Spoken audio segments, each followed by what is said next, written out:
He believed he controlled every corner of his life. His home sat on a hill overlooking the city like a guardian watchtower. His name was Jonathan Mercer, a renowned attorney who won high-stakes cases and earned respect from judges and peers alike. But when his wife Layla went into labor one humid night, he lost control. The hospital room smelled of antiseptic and tension. Layla, radiant even in pain, bore down with every contraction. Nurses checked monitors and offered reassurances. Jonathan stood by confident, until the newborn's first cry cut through the air. He looked down at the tiny face, expecting fair skin. Instead, the infant's skin was a rich brown. He froze. The doctor placed the baby in Layla's arms. "Congratulations. She's perfect." Layla, exhausted, smiled. "Our daughter." Jonathan's face tightened. "She's not ours." Layla's eyes filled with confusion. "Jonathan, of course she is." He pointed at the baby. "She looks nothing like you or me. There's been a mistake. Test her." The doctor frowned. "Genetics can surprise us. Your ancestry includes African roots. The baby's tone is normal." Jonathan shook his head. "I don't believe it. I want a paternity test." Layla's tears fell. "You're accusing me of betrayal." Jonathan walked out. Layla held the baby, Amara, as nurses watched helplessly. Jonathan hired investigators to prove Layla cheated. Weeks later, DNA results confirmed Amara was his daughter. Layla called from her parents' house. "Jonathan, she's yours." He refused to believe it and avoided them. He filed for divorce, claiming deceit. Layla fought back using DNA evidence in court. The judge ordered Jonathan to pay support. He paid, but never apologized. Amara grew up with her grandparents. Love. Amara's childhood was filled with stories of resilience. She learned about Rosa Parks, Thurgood Marshall, and Harriet Tubman as echoes of her own spirit. At school, she faced microaggressions. Teachers confused her with other black students, classmates made offhand remarks. But she refused to be defined by ignorance. Instead, she channeled her energy into debate club, where her articulate arguments silenced detractors. By age 16, she wrote essays condemning unjust laws and earned recognition in essay contests. When she accompanied her uncle Rashid, a public defender, to court, she understood how judges and lawyers shaped lives. Rashid always told her, "The law exists to protect people like you who fight to be heard." By high school, Amara excelled in debate, earned scholarships, and became known for her unwavering stand against injustice. After high school, she attended a university with a strong pre-law program. She won moot court competitions, volunteered at a legal aid clinic, and graduated with honors. In law school, professors praised her analytical skills and compassion. She joined a clinic that defended families facing eviction, arguing cases in front of real judges. When she graduated at 25, she passed the bar on her first attempt and practiced civil rights law, representing clients facing discrimination. Her reputation for fairness and clarity spread, and at 29, she applied for a judgeship. Her record and community service led to her appointment, Judge Amara Ellis, presiding over a significant contract dispute the same year. Jonathan continued his life in high society. He avoided courtrooms, focusing on negotiations. He maintained an image of success, but privately felt a hollow ache. He heard of a young black lawyer named Amara Ellis making waves but refused to learn more. When a contract dispute case reached his firm, Jonathan reviewed the file and saw the judge's name. Amara Ellis, his heart pounded. He recognized her photograph immediately. Dark skin, confident eyes. She was the child he had denied. The morning of the trial, the courthouse buzzed with activity. Lawyers hurried across marble floors. Clerks called dockets, and distant murmurs echoed through high ceilings. Jonathan arrived in a tailored suit, but the familiar surroundings felt cold. In chambers, he reviewed exhibits one last time, but his notes blurred as images of a newborn flashed through his mind. When he entered the courtroom, Amara was already seated on the bench, her posture straight and gaze focused. The wooden gavel rested before her. He took his place at the lectern, acutely aware of every eye in the room. As opening statements began, his confidence wavered. He spoke of contract terms and obligations, but with each reference he felt the immense chasm between him and the judge. Amara's questions cut to the core of the argument, exposing weaknesses. Her calm demeanor made every word he spoke feel inadequate.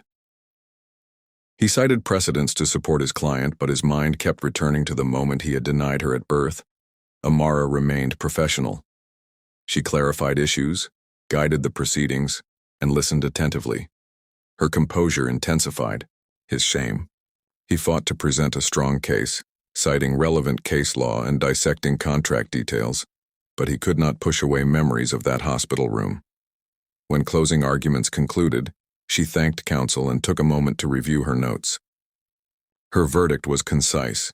The plaintiff failed to demonstrate a breach of contract. Judgment for the defendant. The courtroom fell silent. Jonathan's client scowled, but he could only focus on her decision. She dismissed the case and announced she would file a detailed order. When the courtroom emptied, Jonathan approached the bench. His stomach twisted. "Your Honor, may I speak?" Amara looked at him, surprised but composed. "Yes." He took a breath. "Amara, I am your father. I denied you at birth. I was ashamed. I'm sorry." She paused, holding years of hurt in her gaze. "You denied me?" He nodded, voice cracking. "I let my fear and prejudice destroy our family. I'm ashamed of what I did." Silence stretched. She closed her eyes briefly, then met his gaze. "My mother told me when I was a teenager. She gave me a choice to reach out or not. I chose not to protect myself." He swallowed. "I understand. I missed your childhood every achievement. I have no right to ask for forgiveness, but I had to tell you." Amara's eyes softened, despite her pain. "You lost those years, but I appreciate your honesty." He bowed his head. "If you'll let me, I want to make amends. I want to support your work." She studied him. "You must understand that what you did caused lasting damage. To make amends, you must earn my trust." "I will," he said. She extended her hand. He took it, kneeling by her bench so he wasn't towering above. "There's a legal aid clinic downtown. They need mentors for low-income youth. That's a start. I will," he vowed. In the weeks that followed, they created a program called Justice Scholars to mentor at-risk youth.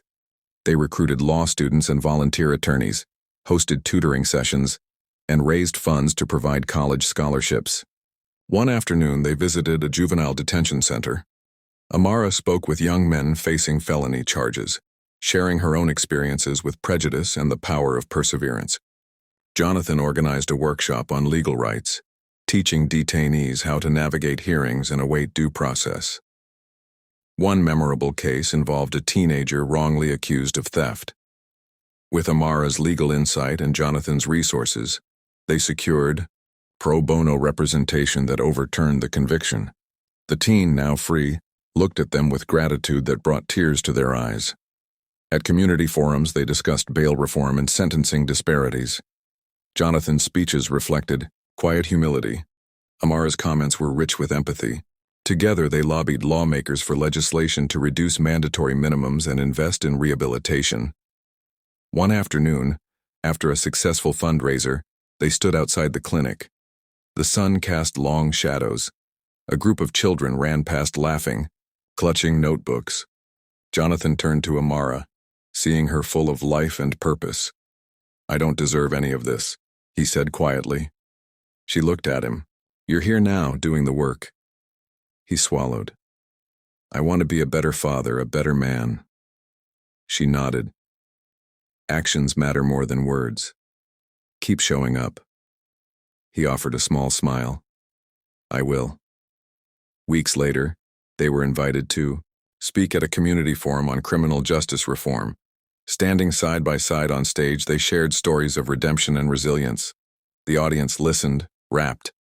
Jonathan spoke about privilege and responsibility. Amara spoke about hope and accountability. Together, they demonstrated how reconciliation can fuel change. That evening, as they walked to the parking lot, a young man approached. "Judge Ellis, I'm applying to law school." Hearing your story means everything. She patted his shoulder. You have potential. Don't let setbacks stop you. Jonathan joined them. And if you need guidance, I'm here too. The student nodded gratefully and walked away. They watched him go, feeling the impact of their work. Back in his car, Jonathan turned to Amara. I never imagined I'd work alongside you. She smiled. Life has a way of surprising us. He took a deep breath. Thank you for giving me a chance. She placed a hand on his. Thank you for showing up. They drove off into the night, side by side, forging a new chapter. Jonathan had once denied his daughter because of fear and prejudice. Now he worked to build a legacy defined by justice and love, inspired by the daughter he nearly lost. In the months that followed, they continued their partnership, speaking in schools, supporting reforms, and mentoring future lawyers. Jonathan no longer sought to control every corner of his life. He had learned to embrace uncertainty if it meant healing a broken family. Amara no longer carried only the weight of her past. She now stood as a symbol of resilience and change. Their story became known in legal circles and community groups as a testament to the power of truth and reconciliation. Jonathan often reflected on the moment he saw Amara on the bench and knew, in that instant, everything he had lost and could regain. He realized that love, once buried under shame, could flourish again when rooted in honesty and action. Years later, when they reflected on their journey, Amara often recalled the moment she hesitated before accepting her father's hand.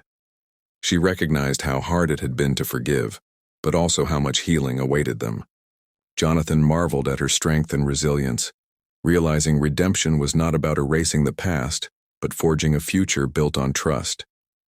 Together, they looked ahead, determined to use their shared experiences to shape a fairer world for generations to come.